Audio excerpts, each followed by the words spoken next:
NBA.com survey of all 30 of the league's front offices, it was released this morning. So let's dive into just a few of the 50 questions GMs were asked about the landscape of the NBA. When asked which team will win the 2026 finals, the defending champ Thunder, they got 80% of the vote. The Cavs, the Nuggets, they tied for second with 7% chances each. As for the MVP, you might ask, well, 2/3 of voters think Nikola Jokic will win his 4th award in the last 6 seasons, while last year's MVP, Shai Gilgeous-Alexander, finished 3rd behind Luka Doncic. Now, 63% of voters ranked the Cavaliers as the best team in the East, the Knicks being a distant second, which I thought was interesting, 30%.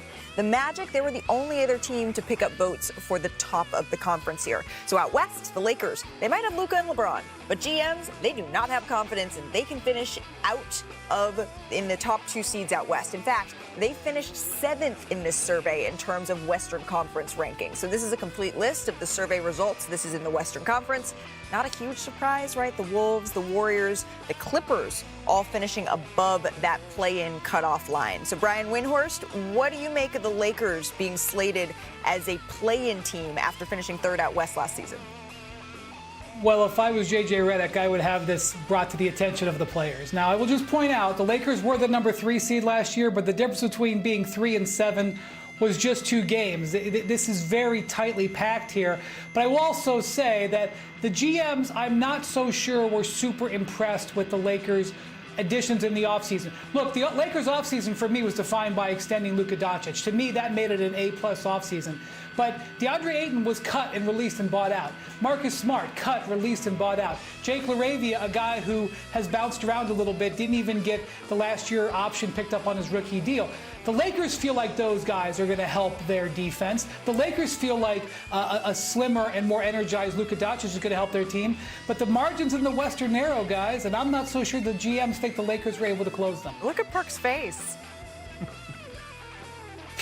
Yeah, because those same GMs, 50% of them that don't know what they're doing, got the Clippers ahead of the Lakers. So I can't respect the list anyway, because the rankings anyway, because the Clippers, they have so many unknowns. We know that James Harden fold like clean sheets every postseason. Don't know if Kawhi Leonard is going to be healthy. But it's to the point now where it's like, damn if you do, damn if you don't, if you're Rob Pelinka. You go out and you get DeAndre Ayton, address the center position the best way possible. You get a pointed attack defender on the perimeter in Marcus Smart, who has new life. But if he couldn't go out and do anything else, because it probably would involve them having to move on from Austin Reeves, who, by the way, all the GMs probably want and be blowing up Rob Pelinka phone. So again, I believe that the Lakers are going to finish top 6. I believe they're one of the better teams in the Western Conference. I believe that Luka Doncic is going to be, he's my MVP front runner heading into this season. I feel like we're going to have this argument all year. As far as where the standings is. I think Brian hit it on Ed. I just think there's so little separation where everyone else is outside of Oklahoma City compared to where maybe Houston and Denver are probably a little bit of ahead of the pack. I would say so. But when you look at Golden State and the Lakers and the Clippers, I think the big question, I'm not going to put myself in the minds of the GMs who voted on this, the concerns with LeBron at age 40 years old, where he is from, coming off this injury here, and the depth. The depth of this roster. They did enough this offseason with DeAndre Ayton and Jake LaRavia and Marcus Smart to be part of the conversation. But if I'm going to be on a mound fighting for the Lakers, it's not going to be that one right there. I could see them being in that spot contending for a play-in spot. The optimistic view for the Los Angeles Lakers is that they only had Luka Doncic for half a season, and they were still 3rd in the Western Conference, right? The optimistic view is they now have a training camp with Luka in the best shape, one of the best off seasons of his career, and let's see how far they can go that way. But what Brian is saying is GMs are looking around and saying just because you took other people's scraps, that doesn't necessarily make it so that we believe in you as a team. That's the GM's view. I'm not so sure that that's mine. As for the coaching side of all of this, Heat head coach Erik Spoelstra won both Best Head Coach and Best Manager and Motivator of People. That's a title that's pretty good. Shams, I understand you have some news on Spo. Yeah, Malika, sources tell me that Erik Spoelstra will be named the next USA basketball men's national team head coach. Okay. So he's succeeding Steve Kerr in the position, so he's going to have the 2027 World Cup and then the 2028 Summer Olympics here in Los Angeles. And Spoelstra is someone that USA officials really likened to all the past year. They really narrowed into Spoelstra as the next head coach for this job. And you think about the cycles that we've seen. Greg Popovich at the Tokyo Olympics, then Steve Kerr, who was the lead assistant on his staff, he takes over. Spoelstra was the lead assistant on Steve Kerr's staff. Right. Now he takes over. But I think he's someone that we could see. He's young enough to where he could have multiple cycles here as well. Yeah, and this is something that we've seen. This is a trend. Ever since Coach K was coach for a couple of cycles, Pop's a coach for one, and then we see Steve Kerr one, and now, Bobby, we see Erik Spoelstra being named the head coach. I think the most interesting thing, certainly, and he's earned it based on where he's been with, certainly with Steve Kerr last Olympics, is who is going to be on this roster when we get to Los Angeles in 2028, because it can look awfully different than what we just saw in 2024. But we know we got a coach. We do. Right? We know we got a coach, and Erik Spoelstra, University of Portland grad, my alma mater, is an excellent choice. All right, we're going to move on from this, so we got a lot to get to in the final 20 minutes of our show. Durant, as we say hello to our Brian Windhorst and Kendrick Perkins, that voice you just heard, Bobby Marks here as well. Brian, I'm going to start with you. Your first impressions of the new look Rockets with KD filling a void that they absolutely needed in that first round series against Golden State. Malika, what year did you say that Kevin Durant made his debut? 2007? How about Ace Bailey was born in 2006? Just wanted to put that in perspective before we go forward here.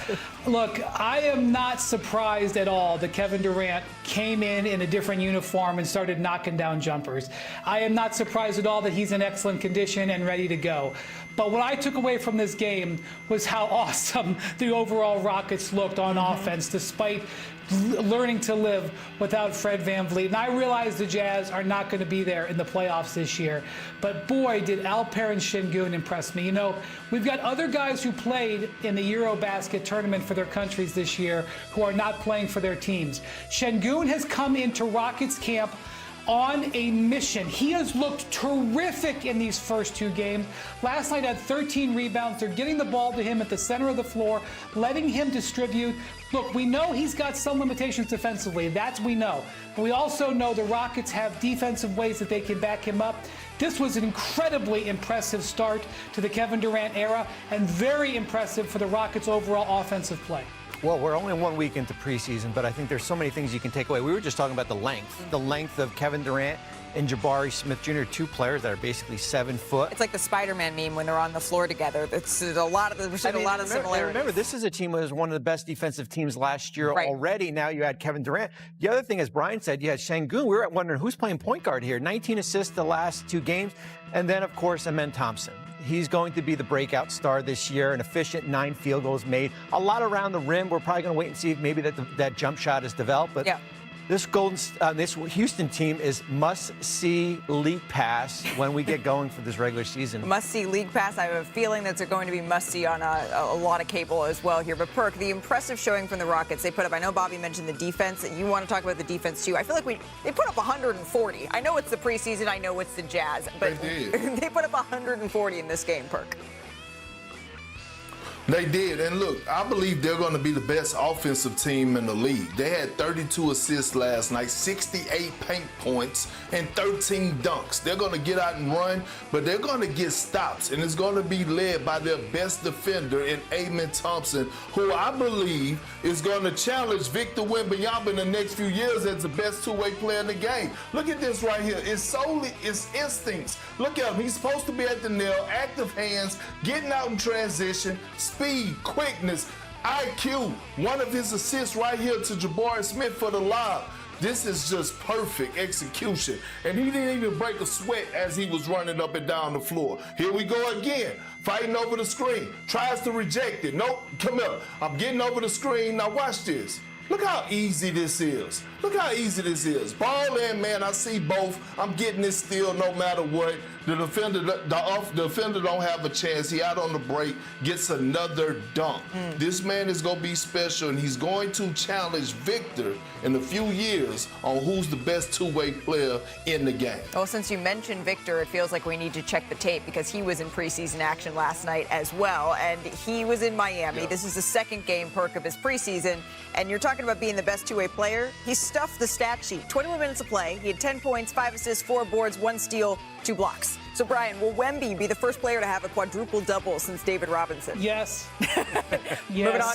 Yes. You know, Malika, so the Spurs are playing without their top 3 ball handlers right now, so I don't know how to evaluate what's going on there, but he is going to be hell at the top of the floor. To the Celtics. They were in Memphis taking on the Grizzlies. A lot of injuries here for Memphis. Jason Tatum, though, supporting his squad. His partner, Jaylen Brown, 21 points in 20 minutes. Got into a little scuffle, a pre-scuffle with Vince Williams Jr. in the second quarter. Perk, do you like the fire that we're seeing here from Brown and from Williams, too?